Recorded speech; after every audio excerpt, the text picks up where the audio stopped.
Hi everybody, hope you're doing well. Today I wanted to talk about the subject of what is a soul contract. And what a soul contract basically is something that we agree upon before coming into this life. Many times you've heard the expression pre-birth assignment. Before we come, everything is free will. Do we pick our parents? You betcha. And for those of you that don't like your parents, guess again, you did. To the kids that said we picked our parents, no way. Yeah, we pick our children. Children pick us. It's very interesting. Sometimes our life is very difficult, and there are reasons we are put with difficult people. And you say, why would I ever sign up to be my mother's daughter? Well, for various reasons. Maybe it was for you to be that sweet child that was total opposite of your mom. Maybe your mother was the taker. Maybe your mother was the selfish one. Maybe your job was to say, hey, I want to see if I can just make a difference that she sees that I'm going to really try to be a good soul. And guess what? She failed miserably. She still was not the nice person, even with you extending that olive branch your whole life. And you're going to say, really? Yeah. So what do? And I usually tell this to people. When you have been the best person you can, and your parent just keeps hurting you over and over and over again, basically a soul contract is like a mortgage. Okay, you have a mortgage and you have this nice house and you can't pay for it. So now you stop paying on your mortgage. What happens? The mortgage becomes null and void. It's kind of like the same thing. Your soul contract, even though you signed up to say, be your mother's daughter, everything that you've tried to do and it didn't matter, and your mother is still very, say, narcissistic. Your soul contract, believe it or not, is over. You have the power to say, I've done all I can, enough is enough. So now you decide, I'm going to distance myself. And you know what?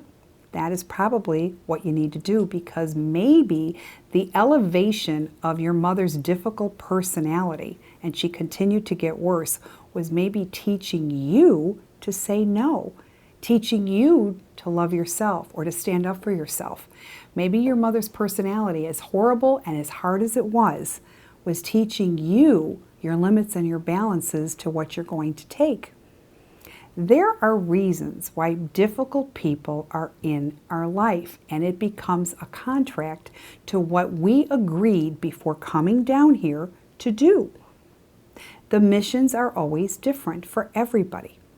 So soul contracts are really for trying to make somebody else better, giving them a chance to be better with the love that you provide.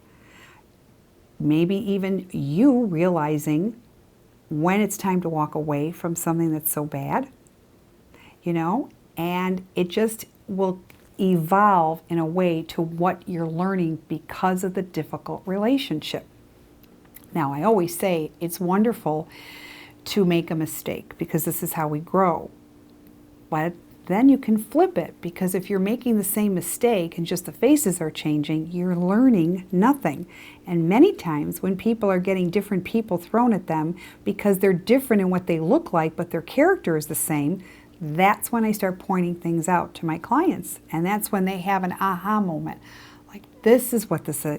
It's right in front of me, and you're right, this is what this is supposed to be. Oh my God, I am doing this over and over again. So soul contracts are a lot of things. There is a handicapped client that I have, and he is the most bubbly client I've ever seen. He comes here on his own on a motorized wheelchair. He's wonderful. He sees me about once a year. He lives alone, and he's in an assisted place, but he still lives alone. This man does everything himself, and he has no use of anything, but still he manages to be as independent and live as independent. Now, is he bitter? No. And I ask him, how do you feel about being handicapped? He says, I was handicapped since I was 14 years old. And he says, and I've learned to live with it, but I'm okay with it. Why? Now you're going to say, did he sign up for this? Yes, he did. Now you're going to say, why would anybody want to sign up to be handicapped and be in pain? Well, maybe for his soul growth, but in another way, maybe for someone else's soul growth, to what they needed to experience and learn from him. I look at this nice man, this very special man, as a hero by how he constantly keeps going and he doesn't act handicapped, nor do I treat him that way. So I love when I see him because he brightens my day because of his attitude and how much he's able to pass on to others. Soul contracts are for a reason, but what we sign up for is mainly for our soul growth. We have to experience everything, full throttle, as I always say, and past lives are very important because they're molding our soul. And I always say, we have to go through everything as a cycle. Rich, poor, female, male, male again, female, gay, straight, homeless, narcissistic, abuser, abusee, handicapped. I was not nice to somebody? Yeah, we all weren't. Even me. You're going to say, really? And funny because I can't be mean to anybody, but was I probably a bad person? Probably in another lifetime. In one of my lives I was. And you're going to say, why? Because I had to learn the difference. How are we going to know the difference if we don't go through the cycles? Soul contracts, what we sign up for, is very, very special. Sometimes you can be a sacrifice for somebody else's learning that maybe you signed up for as well. So soul contracts are definitely for the evolution of soul growth. Remember that. The key thing is, and this is what always gets me through, no matter how bad maybe your life might be. For some people it's really bad. It's not the end. It's just maybe for this lifetime, for whatever reason, what you have to learn and what you have to experience. And hopefully the next time you come around, your soul will remember. And maybe you'll have different parents, and maybe it'll give you another shot to get it right with different people that will handle you and your special soul. I always say we're nothing more than recycled, souls in new bodies. This is what it is. It's constantly evolving. So now your question after this video may be, well, will we ever join God in heaven? How long do we stay there? Well, it depends if all the contracts have been met and our soul growth is as close to God-like as possible. When we achieve this, that's when we stay with God permanently. So, it's very interesting how this works, but does soul contracts exist? They do. They may not exist in your thinking to how you like it, but it does. Just like I always see people who have bipolar or have mental issues, They're experiencing that too. Have they experienced it in other lifetimes? Maybe. And then maybe this is a first lifetime for them to understand what maybe they weren't so nice in the other lifetime that somebody had this issue. Think about that. Think about somebody who was homophobic and didn't like gay people.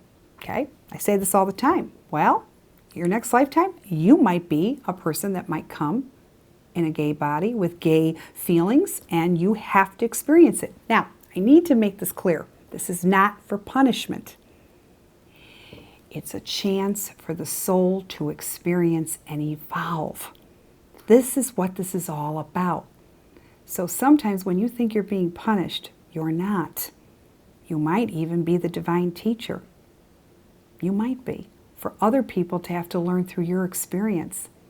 So it's not as complicated as people try to overthink it. But do soul contracts exist? Yes. And am I afraid of the next lifetime of what I'm going to be dealt with? No, I'm not.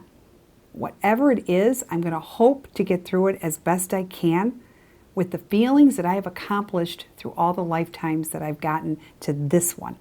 So that's a good way of looking at it. Okay? Until next time, I hope this helped. Subscribe to YouTube, subscribe to Psychic Medium Susan Rowlen Facebook, and you will always see events that are being posted as well as all our YouTubes. All right? Until then, all my love. Take care.